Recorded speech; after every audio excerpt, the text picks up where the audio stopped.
of the school and with Dr. Odom, Lucas, and all of the faculty and staff. Thank you for every panelist. Now, God, we pray that you will be with us to bless us so that we may learn something that will impact and change our lives. In your holy name we pray. Amen. Amen. For AME, that was a short prayer, Reverend Price. I was expecting a little something longer that I was going to have to inbox you and remind you. I appreciate that. I appreciate that. Let me introduce our esteemed panelists tonight. Elijah Miles. Elijah is a speaker and community organizer in Baltimore. He is joining us right before bedtime. He has made 2 TEDx talks about issues relating to Baltimore. He graduated from Morgan State University with a bachelor's degree in poli-sci, and he now teaches theology at Cristo Rey, Baltimore. His theology class is focused on morality. Thanks for being here, Elijah. Zachary Webster. Zachary has obtained his Master's of Education and Master's of Philosophy of Education from the University of Pennsylvania. He currently serves as a school counselor at Cristo Rey Jesuit in Baltimore, Maryland. And he believes that mental health can be a barrier for many students. And this is why he's so passionate about mental health, especially in Black and Brown communities. Thank you, Zach, for being here. Kristan Lowe is a clinical social worker intern practicing at a local agency in Las Vegas.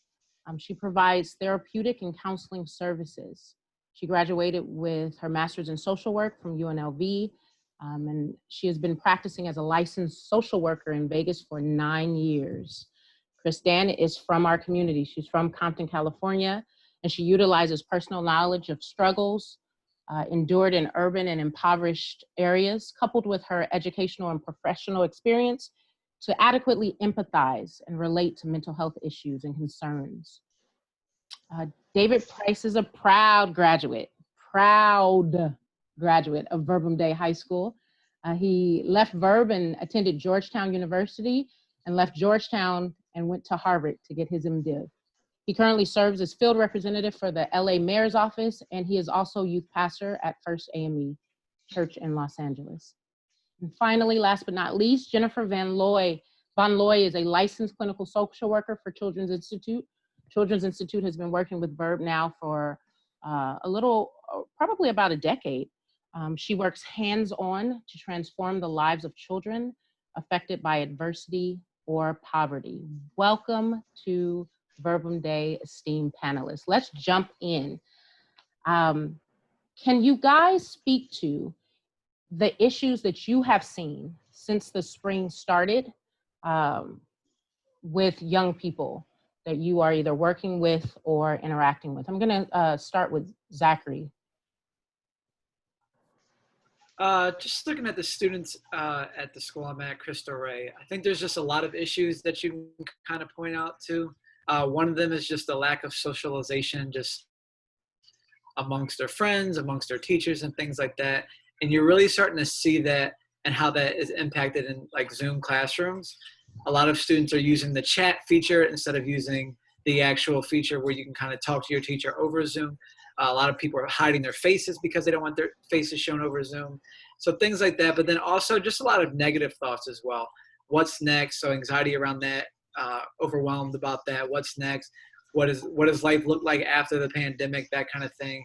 But then also, again, just those negative thoughts. Kind of some parents aren't really spending time with their children. So it's like, do I really want to be here? Should I be here? That kind of thing. And that's leading to a lot of suicidal ideation as well. I've had a couple of students who've kind of reached out to me and said, hey, Mr. Webster, like, I'm not doing well. What can I do? That kind of thing. So those are some of the issues that I'm seeing right now. Elijah, is that similar to some of the things that you've seen on your end? Yeah, I would say it's similar, but also, just loneliness. And you have to figure that, like, counting that the fact that for some kids, we're like extended family to them. And so also being away from us creates, if we're not checking in with them, it creates like, feelings of abandonment also. And so, like when I've contacted and talked to students beginning at this year, for the students that I haven't talked to all summer, it was feelings of like like I was a homeboy that, turned my back on them. So I think it's bringing up feelings of abandonment also. Wow. Wow. Reverend Price, are you seeing similar things occurring? Because the churches, we can't even meet at churches at this point. So. Right. No, you're totally right. And I apologize for Spectrum being a horrible internet provider today. So if my internet goes out, I apologize in advance. But, a couple of things that I'm seeing, and it begins. I meet with our youth on a weekly basis. And a few things that I'm finding is that there's a lack of motivation, right? And just overall engagement. But there is also this sense, and I get it, of Zoom burnout, right? Like they're already burnt out because everything's happening in front of a screen for them. And it's kind of ironic, right? Because they grew up with screens, they're always in front of a screen, but it's real. Like Zoom burnout is real for them, and they're expressing that in many ways. One of which, as Zachary already noted, was that they won't even turn on the video screen or unmute their mic to speak. So true. Christiane, are you seeing similar things? Yes, actually.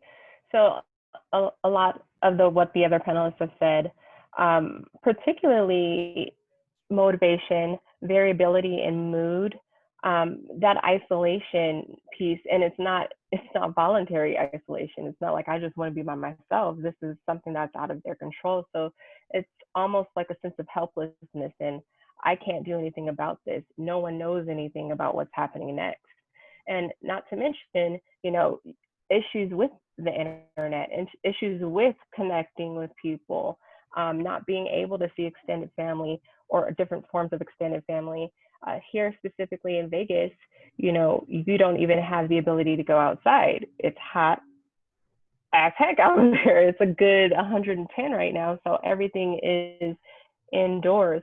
And you're kind of seeing that students and their parents also are feeling this sense of, I'm in this by myself. No one understands, even though we're in similar situations, different boats, same storm, but it's still almost like I'm in this by myself, because you don't know what other people are going through. You don't realize that we all are experiencing a level of anxiety that either we're understanding, recognizing, or just not acknowledging at all. Such a good point. Jennifer, can you add to that? Is there another piece?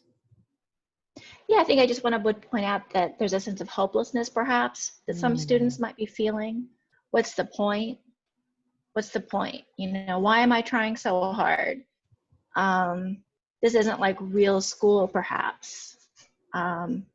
So I think there can be a sense of hopelessness, and there can be a sense of perhaps unrealistic expectations, because they're feeling that disconnect from their teacher and from that learning process. And so they're having a hard time making sense of what the teacher is trying to teach them. And they're supposed to do some output, but this is all very foreign. It's very fatiguing. We're all getting tired from Zoom. And I think like Mr. Price, I believe, said that, we think they'd be okay with it because they're playing video games all the time. But this is not the same. It's not the same. And we are social creatures. We're used to nonverbal communication being such a big part of our day. And now we just get the head, there's no more body language or hand gestures. And so in a way, we're being forced to work harder to comprehend what we used to get from the whole body communication. So there's just a lot of fatigue. It makes sense there's fatigue and a sense of being cut off. And what is their future going to look like? We have a lot of unemployment. Now, I had hope came to me yesterday when I saw that California is not going to allow UCs to use the ACT or the SAT for the next, was it 3-4 years? So to me, that means the kids in high school now do have hope, because that's not going to count against them. So true. You brought up so many good points. Before I go on to the second question, parents, I've completely forgot. You are encouraged to use the chat feature to ask the panelists any questions that you might have. So feel free to share your thoughts or share any questions in the chat feature. This goes out to the entire panelists, but I definitely want to hear from our male panelists. Boys don't show their emotions as readily as girls. My mom would laugh and just anything I was thinking, she could tell on my face because I'm a Leo and I can be very dramatic in my expression. Boys, a lot of times, they're happy looks like they're worried. They're happy, they're sad looks like it's all just one face. Can you talk us through that? What should we be looking for in our male sons that might be different than what we would either be used to in ourselves as moms or what we would see in our daughters, generally speaking, of course?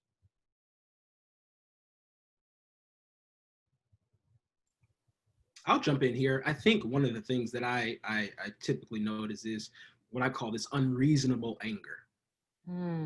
There are these moments and these times where the littlest of things, right, that normally wouldn't impact the son or the child, begins to, right, and they lash out in really sort of unexpected ways that cause you to say, did you wake up on the wrong side of the bed?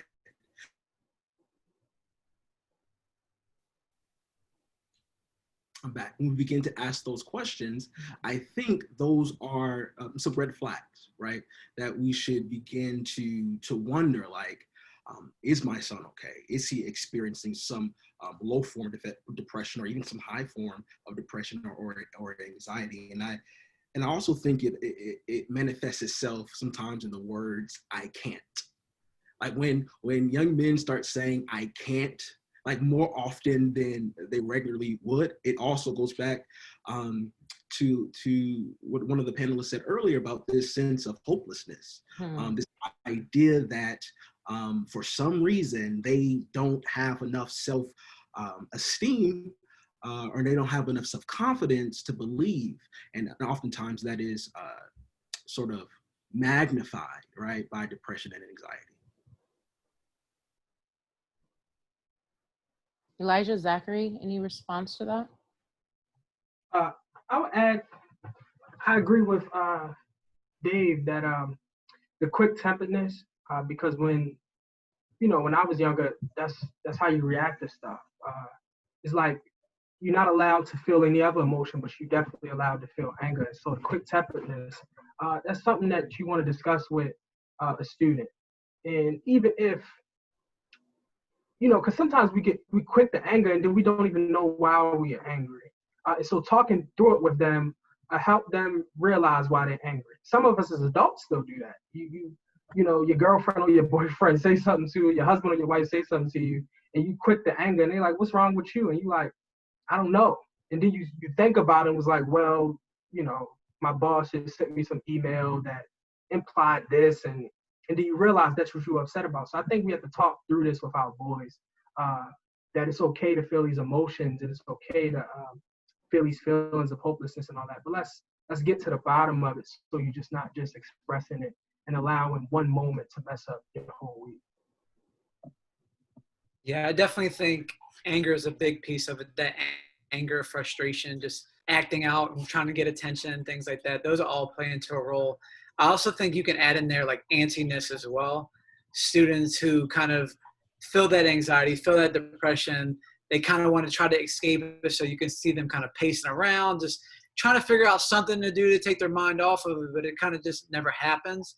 And I would say for parents, something to look forward to, look to, if you're trying to pick up those signs, is just the language that your student is using. Are they kind of negative, kind of down on themselves, kind of really not motivated to talk to you, very short with you, that kind of thing? Because that's also a great indicator. As David and Elijah pointed out, men don't like sharing their feelings. They like to be strong. They like to be viewed as strong. Feelings are kind of like this like buzzword to when you consider men. And so when you really try to get down to the root of it, say, hey son, what is going on? Why are you angry? Why did you punch something? Why did you break something? Why did you storm off like that? A lot of it is you find other reasons. They're scared about what's going on. Their anxiety is really acting up. They're overwhelmed with what's going on. and they don't know how to express those emotions. So really look into their language. What are they saying? Are they negative? Are they really not speaking to you? Are they really not speaking to their friends? And just pick up on some of those social cues, verbals and nonverbals. Can I add one more thing? Oh yeah, go ahead. One thing I also would say is that just like an unnatural lack of interest in things, because if you think of like school like a game, like any game, like a football game or basketball game, when they're just not interested in the game of school at all, it just unnaturally so. That has to be a sign of something else. It's kind of like when you playing with like a little boy or a little girl and they just quit and just like, I don't care anymore. I don't care about the game. You cheating, whatever. I think we have to talk to students about those emotions also. They feel like that the year just getting started and I'm not getting the Zoom thing. I'm not getting these Google Hangouts. I'm not getting Google Classroom. And they're already quitting in all their classes where it's just like, I don't care about the game. I don't care about the letter grade. Yeah, we have to talk to our students about that. Jennifer and Kristen, I'm hearing this theme of kind of what we're seeing from the students, especially if it's negative, might not be, it's not what they're feeling. And so if you guys could speak to that, but then also, then what am I saying to them? So I have a student in front of me that is showing me negative behavior. As a parent, as a teacher, as someone supporting them, how should I respond to that behavior? Clearly not an eye for an eye, but if you could talk a little bit about that, I think that would help. I think it's really important to go deeper than the surface. What you're going to see is some surface acting out or the surface appearance of I don't care, or I'm angry, I'm bored, I don't like this, I don't like my teacher. But I think that it's important to go deeper. Hey, what's going on with you? What was your day like? Parents and kids could have a check-in with each other. It could be a number ranking scale. Hey, on a scale of 1 to 10, what was your day like today? Mine was a 6 or a 7, and this is why. And then let the kid tell what their day was like and why. Don't compare yours to theirs. Just acknowledge that theirs was bad for whatever reason that it was bad. I think you might need to say that one more time. Just parents. One more time. One more time. Don't compare your bad to their bad. You both equally had a bad day, and that's okay. We both had a bad day. Let's move forward. What can we do now to be there for each other, to lift each other up? What can we do to take our mind off of the politics or the social injustice? Because everybody needs a break from that. I need a break from that. There's only so much of it I can take, and it becomes like poison in my system. I also think it's important to remember they're teenagers, they're young. They haven't lived for very long. So everything that's going on, it can seem end of the world. So maybe help to put things in context. Look at what Martin Luther King went through. Look where we've come. No, we haven't come far enough. That's why you're going to grow up and you're going to register to vote. You know, that's why you're going to go get this education and have a position of power so you can make a difference in the world and in your community. So you got to help them have hope. Today was a bad day. Maybe yesterday was a bad day. What can we do for tomorrow to maybe try to make it better? And let's put it all in context. Short term, we're doing Zoom. Why? So we stay healthy. So we keep our friends healthy, our teachers healthy. But this isn't forever. Tuberculosis didn't last forever, and the 1918 flu did not last forever. It will get better. This is temporary. So meanwhile, what can we do? Today we had a staff meeting at Children's Institute, and people shared ideas of what they're doing for self-care. One staff person is taking her kids to fly kites. It's low cost. You can go out to the park, so you feel like you're outdoors again, and you're getting some of your energy out. Teenagers still like to fly kites. So there's things you can do with your teens to get out of the house, get them out, get yourself out, take a walk. I don't think it's possible to find bikes very easily. They're all sold out. But there's things you can do to get out. And I think that's really important to connect back with nature in some way. Thank you Those for are that. that's my input. Tristan? I agree. I do agree. I did write a few notes down because I didn't want to forget anything, but I just wanted to point out that it is important to remember that children respond differently to stress than adults. So when you're talking about things like anxiety and depression and any other mental health disorders, you want to be able to recognize that it is going to look different in a child. And most often than not, most criteria references increased irritability. And this is going to look different in different children because, you know, they all do react different. But like a few of the other panelists have said, you're going to be looking for a significantly different or excessive response to what's happening. They are blowing things out of proportion to what someone else would, what's a normal reaction to a certain situation. I think that also it's important to remember that, yes, students might say, I can't, but there's also avoidance. I won't, I'm not going to do it. No. And those are the types of things that will let you know, indicate that something's off or something's not quite right. Whether or not we take the time to question and go a little bit deeper, now that's a different story. So being attentive to those buzzwords and the language that the students are using is very, very important. I think it's also important as parents that we do not take it personal, because they are not going to respond like we want them to respond all the time. We are not going to respond like we expect to respond all the time. In my head, I plan to say, yes, sure, we can do this, but it does not always come out that way. So being able to give yourself a little bit of grace and give that student also the same grace to not respond appropriately all the time. And what I mean by responding appropriately is just that they may have a little attitude real quick. They may display some frustration because it is frustrating, and rightfully so. So being able to allow them to have those emotions without shutting it down and telling them, why are you acting like that? Why are you, myself included? It's an initial reaction that we do as parents. And also just reminding ourselves that they are smaller versions of us. If they're getting on your nerves, it's probably because they're mirroring a lot of the behaviors that we are displaying, and being able to acknowledge that this is a small person, a younger adult who is growing up and who is becoming shaped by not just your parenting style, but also the things that are happening in the world right now. Being able to respond to that and remember that, because it's important. We're going through this and they are too. They are entitled to have similar reactions to what's happening, just like we do. They are going to have reactions. And lastly, I just wanted to say, reminding them that we are not trapped, and that using that specific language, reminding them we're not stuck in the house, we're not trapped in the house, we're choosing health, we're choosing safety, we're choosing, so that they understand that there's more control in this than they realize. I mean, if we're being realistic, we can go outside, we can do things, but we are choosing to be smarter and to be safer and healthy with some of the things that we're doing to hopefully prevent further spread and to see where things can go in the future. Such great points. I think I can speak for the mothers on the panel as well as the mothers that are listening.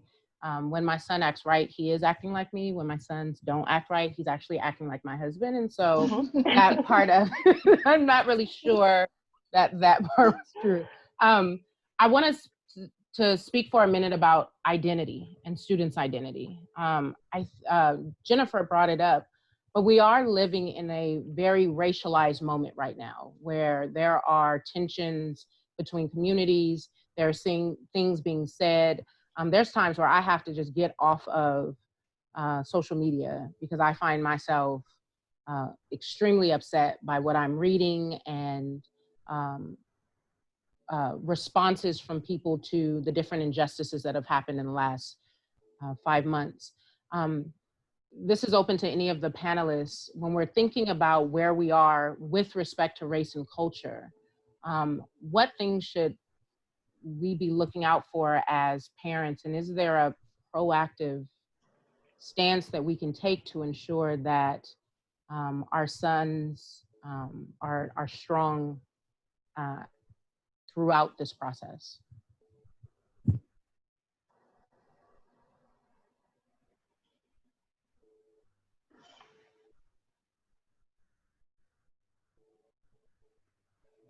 I don't mind hopping in. Race has so much to do with what's happening in our world today. And so it's best, I would argue, that we just address it and have that conversation. And the question is like, well, how do I have that conversation? What is the conversation about? What if I don't really know about race? What if I've never had that conversation before? I actually think that because there are so many questions being raised, that we actually don't need to have all of the answers. Like, I think it's important for leaders, for parents, just to talk about it. Like, if we can start there, particularly because it's something that we often don't talk about. I'll give you an example. So, for example, when my mom was growing up, my grandparents are from Mississippi. They moved to Los Angeles. Talking about race was something that was taboo because of the experience of my grandparents. And so that was translated to my mom. And so my mom never talked about race. It's now me bringing up these conversations about race and identity, right? Because it was always this taboo. It's no longer taboo. So I would just encourage parents just to start by saying, how does this make you feel? If you can start there, if you can start about how does this make you feel, I do think that we begin to find this common ground in this dialogue. And what it actually does is open up doors for harder conversations. I think it will actually lead to harder conversations that deal with you and your son's relationship, because there is this level of vulnerability that begins to happen when you begin to discuss race and identity. And particularly as so many of our young people are on social media, it's important that as parents, you all have your thumb on that scale too. That's such a good response, Dave, because I think a lot of times we as parents think we said, what do you think about? And what we actually did was created a lecture. We told them what we think about it. So we're like, no, we talked to them. We've talked about race, sex, the whole thing, but no, they didn't talk about it. The parents gave their sermon about it, and the kid listened passively, right? Any other panelists want to jump in on that? Yeah, I wanted to jump in. I think it's important to also let them know that they're the ones that's going to change the world.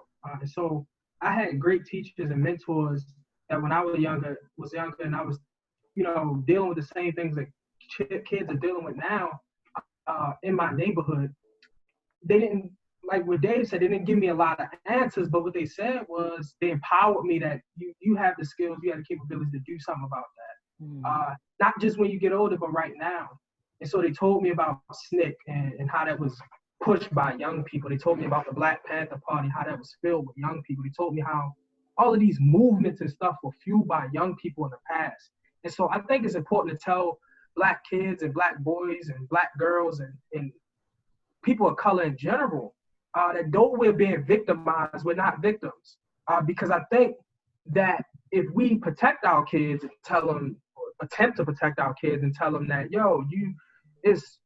we are powerless out here. We dying day in and day out, and that's the way the world was when I was growing up, and that's the way the world will be. Then I think we disempower them and make them afraid of the world instead of taking the world on. And so I think we have to also tell them that they're the ones that's going to change the world.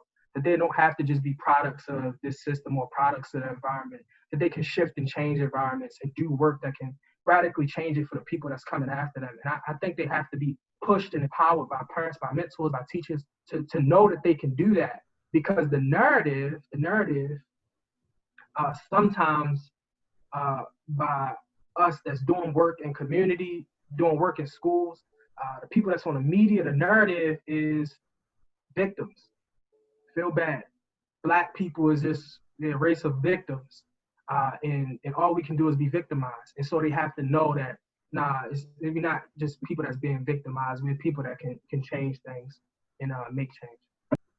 Clearly parents have so much power, and you guys are, we've talked about, communicating this hope and communicating this, that we are making choices. But can we talk a little bit about those times where we as parents unknowingly contribute to the opposite? So we're like contributing to their anxiety, contributing to their feelings of hopelessness. Where do you guys see that happening? If you could, kind of provide a few examples, and then how can we start to reimagine that? Christiane, you hinted on that with, how we respond back to them. And that can also have a negative effect. How do we speak to that? Speak to the parents that are unknowingly, we do it unknowingly, but contributing and making all of this a little bit more stressful and more hopeless for the students. I think, we often forget that they are teenagers or children, and we can view the bigger picture. And because we can see the bigger picture, it creates this disparity between me and my child, in which I'm trying to help you understand this is what we're looking for, but the student may not be there yet. So there's this level of performance, academic performance, that we're requesting. You have to perform. Also, for myself personally, one of the things that I was experiencing in transitioning into a new school year and distance learning was the pressure that I felt as a parent to make sure that she was ready for school. My daughter was ready for school. So inadvertently, some of that got conveyed to her, not trying to make her anxious, but just expressing my own frustrations and my own anxieties about the situation out loud, inadvertently had her kind of more anxious just about starting this new school year. We complain a lot out loud, and that's not all of it, but those kinds of things do impact your students. They're listening. They're always ear hustling at your conversations, whether you know it or not. So the attitudes that we convey, that negative self-talk, that negative talk that we're putting out in the atmosphere, it oftentimes is communicated and translated into your child. In addition to that kind of performance anxiety that can kind of develop, there's also different parenting styles, and recognizing if you are more of an authoritarian parent or a permissive parent or an authoritative parent, which are all different types of styles, just understanding what each of those means and understanding how they can have an impact on your student. So if you are more of a strict parent and it's rules, rules, rules, and nope, I want to talk to you till you're done with your homework, that's going to convey a different type of communication style, and it's going to get elicit a different response from your child, versus a parent who is goal-driven but also empathetic and warm and kind of giving more directions on, well, this is what we're going to do, and this is how we got to this, and this is why this rule is in place. Well, that's gonna incite a little less anxiety. And also, there are permissive parents who don't have as many rules, and they're warm and empathetic with their child, but not really goal-driven. That parenting style is definitely going to cause less anxiety. So kind of being aware of the types of styles that we fall into, and they may overlap. You may have moments where you're more of a permissive parent because it's not warranted for me to be goal focused at this moment. You may be in a moment where you are more authoritative, but being able to recognize your own communication styles with your children, I think, can help in managing the anxiety that we're giving off or that we are feeding into.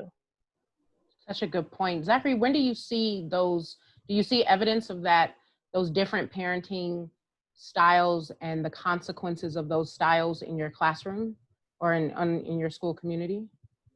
I would definitely say so. I think depending on the parenting style, kind of, because my job is to try to get the kids to talk and say, like, what's going on? Like, is there anything I can help you with?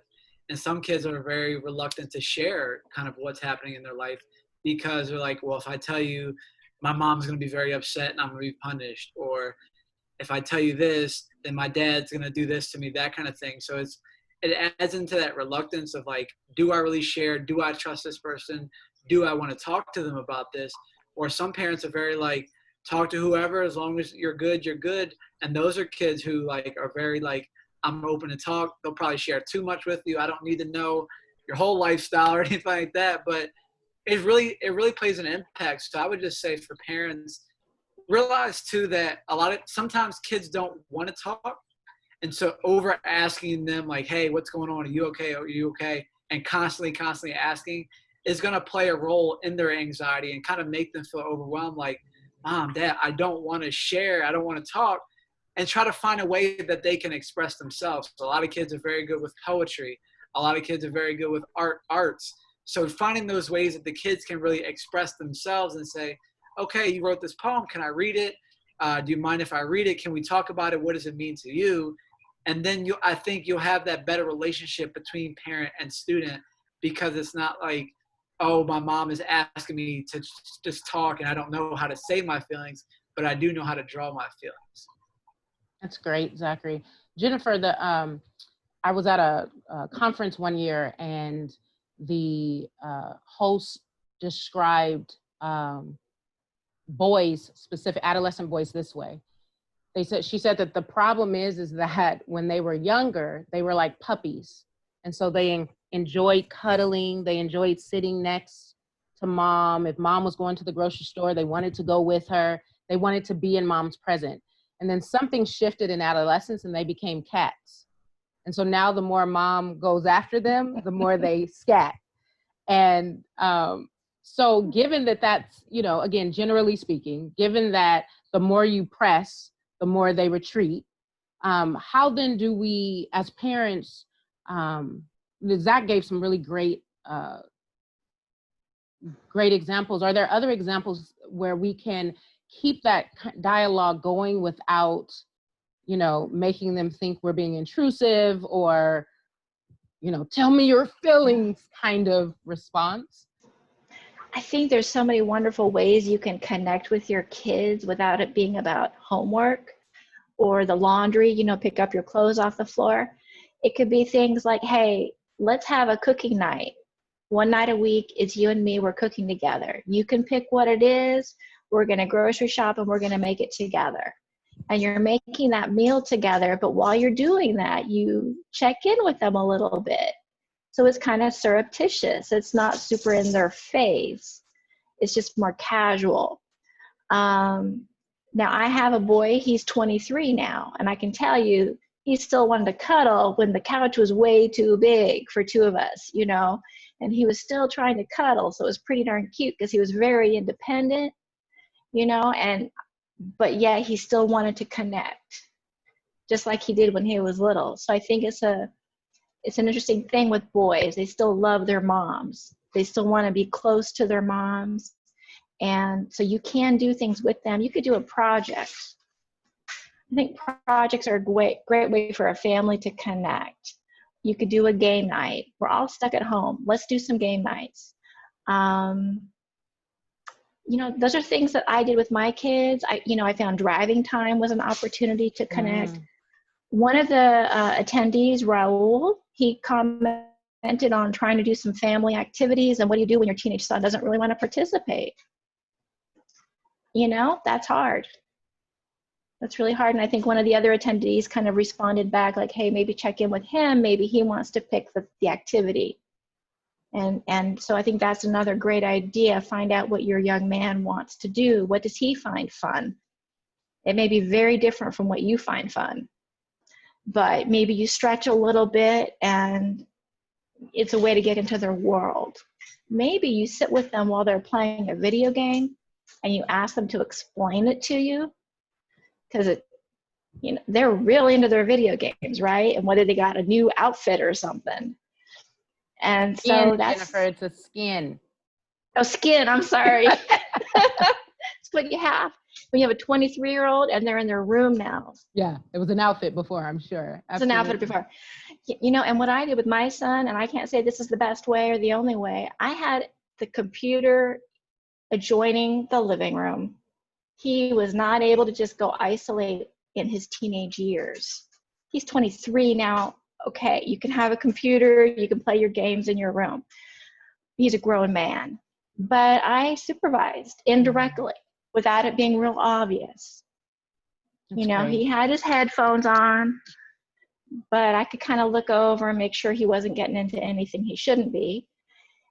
And as a parent who had a kid who did not like homework, I knew how to shut off the Wi-Fi. I knew how to hide the TV remote or the mouse. I knew how to do those things. And then when he did what he needed, I could turn that back on, or I could tell him where the TV remote was. I didn't want to have verbal arguments. So I kind of, maybe it was passive. Maybe it's not the best way, but it worked. Yeah, thank you for that. So Can I I think, jump in, Dr. what's that? go ahead. Oh, sorry. I was just asking if I could jump in. Yeah, go ahead, jump Debbie. in. Christiane can jump in right after. I don't want to derail the conversation, but one of the things that I'm hearing through all of this is that what might also be happening is we have so much space and time to deal with all of the things that we put on the back burner. So all of the emotions, that old argument, we're around each other much more often, and it's challenging our relationships. It's challenging relationships on both sides, right? From the child side, from the parent side. It's almost like we're stirring the pot, and all of the stuff is coming up from the bottom of the pot. And a lot of the things that I'm finding that youth are really dealing with has nothing actually to do with this moment, but something that they didn't deal with from the past. And it's important, I think, even for parents, right? That we begin to recognize all of the other traumatic things that are being exacerbated in this moment. I think this is a moment of magnification, right? Like things are just being magnified. Those things that were sort of already there. And so I say that because I'm reading some of the comments in the comment section. Some of it might not be because of what's happening now. A lot of times it's because we haven't dealt with our traumas of the past, and we have time to do it now. So, and it's hard. It's hard. Don't get me wrong. None of this is easy. It's all really, really difficult. I agree. I actually have a point about that too. So initially I was going to say that in terms of keeping the dialogue going with our students or with our children, I think sometimes we have to remember that sometimes they don't know how they feel. Sometimes we as adults don't know how we feel. When coronavirus pandemic first hit, I didn't process. I had intentionally avoided processing certain feelings because I wasn't ready. And children or students don't actively know that they're avoiding or procrastinating on those feelings. So like Reverend Price is saying, there are some unresolved issues that may not have been addressed, and now it's being uncovered. We are in the process of change.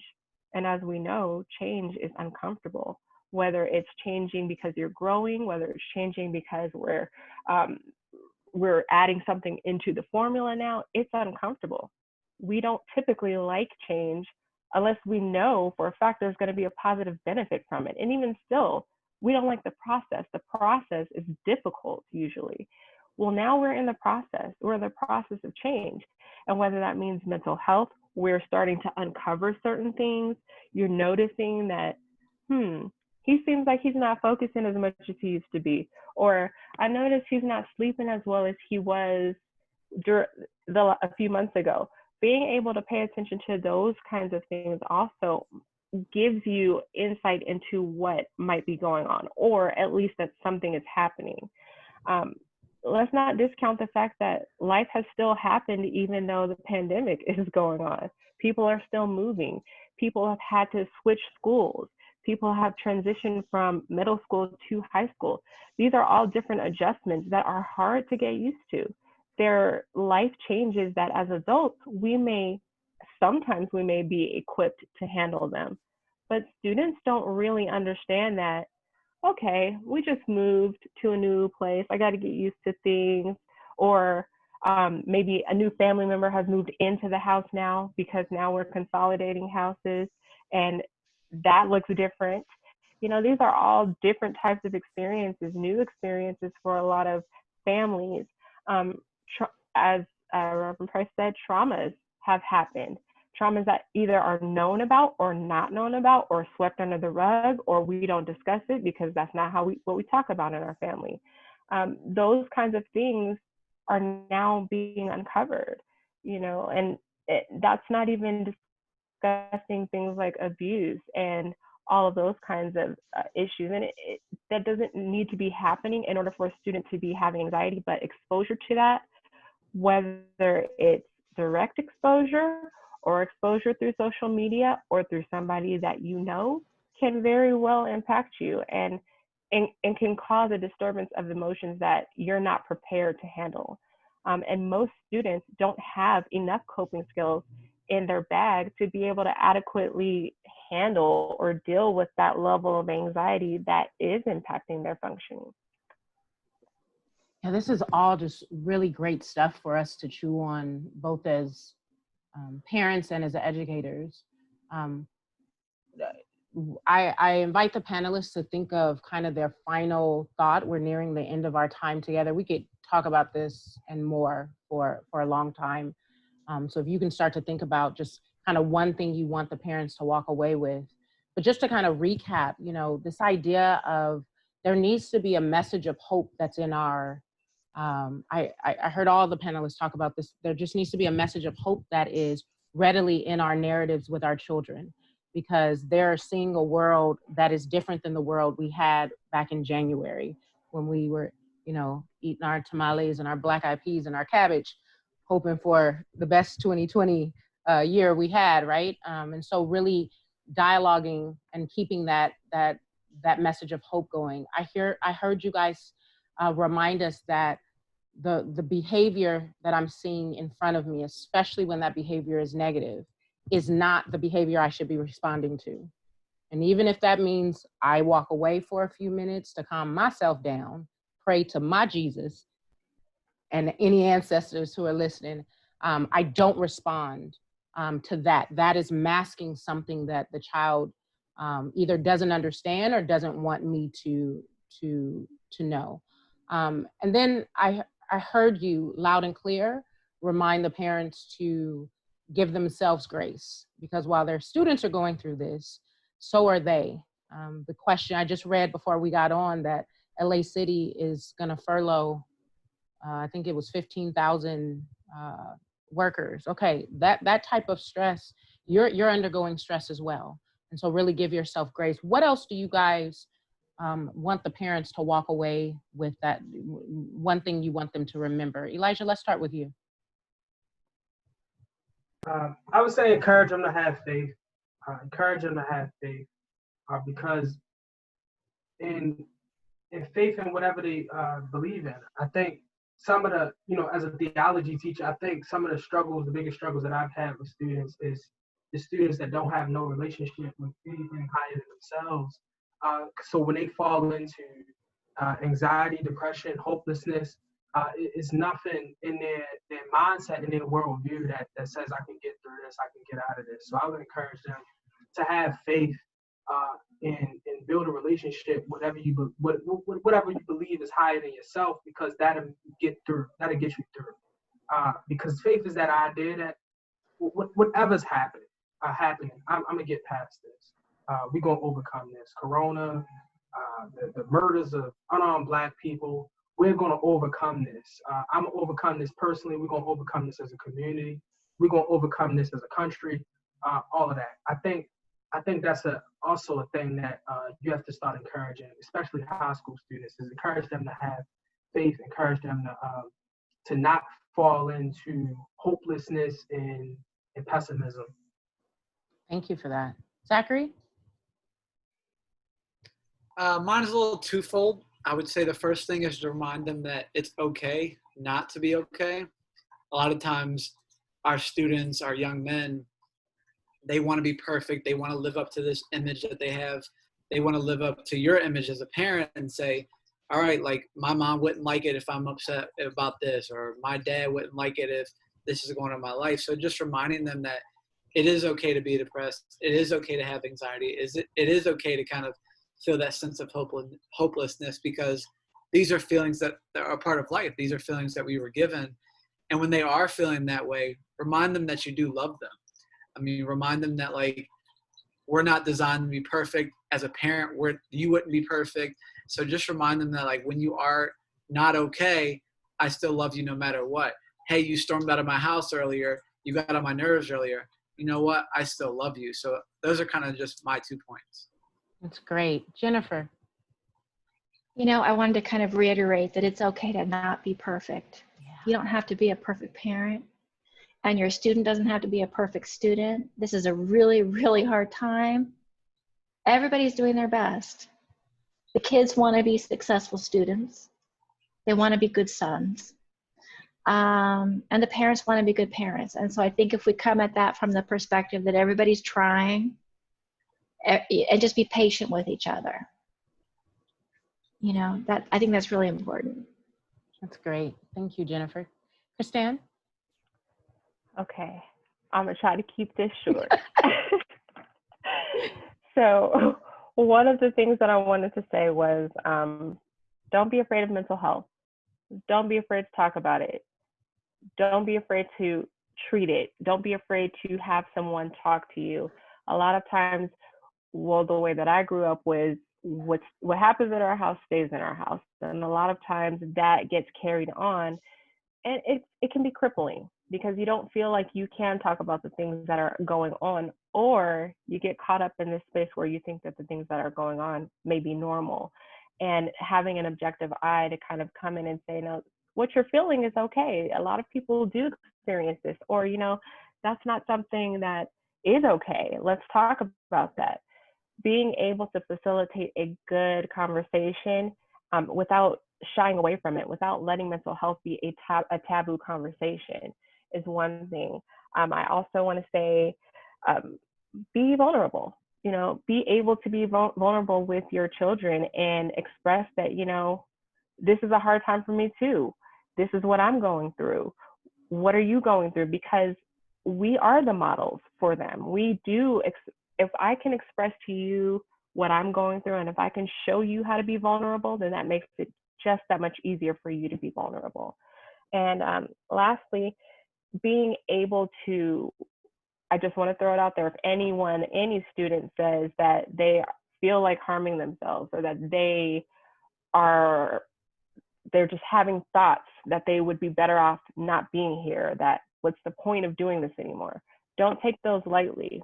You know, talk to them about it. And if you don't know the kinds of questions to ask, just what does that mean is a very great way to start. What does that mean? How are you feeling right now? Very good questions that are open-ended, that allow them to talk to you without yes or no answers. So I just wanted to say that, because a lot of times we can think that our kids are looking for attention, or, oh, you're just bored, it'll pass. But no, let's not pass over those statements. Such a good part. Reverend Price. Yeah, and I would just close by saying that think of this as an opportunity. It's an opportunity to explore yourself. It's an opportunity to strengthen your relationship with your son. Just to give you sort of a quick anecdotal experience in the last 30 seconds, this year was the first time that I decided to go to therapy, right? And so much of what I'm talking about in my therapy sessions, which the next one begins in 2 minutes, is happened when I was in high school, right? And so it's a great opportunity for you to jump right into the conversation, so that 10 years later, your son isn't dealing with the same things that we could have addressed in this moment. So it's a good opportunity, it's a good chance for you and your family. So I'm grateful that even in the midst of the chaos, we still have a great opportunity. parents, and just speaking on behalf of Verbum Day, our counseling department, who put on this this motivating parent series tonight. Ms. Rodriguez is here to support you, to talk, to answer any questions that you have, any concerns that you might have. Verbum Day believes that we educate the whole family and not just educating the whole child. And so you are as much a part of your child's experience, and we want to partner with you in that. And so we hope that tonight something was said that helped you look at your tomorrows in a different way. We thank you for joining us tomorrow. Panelists, I could not have asked for a better group of folks to join me on this journey.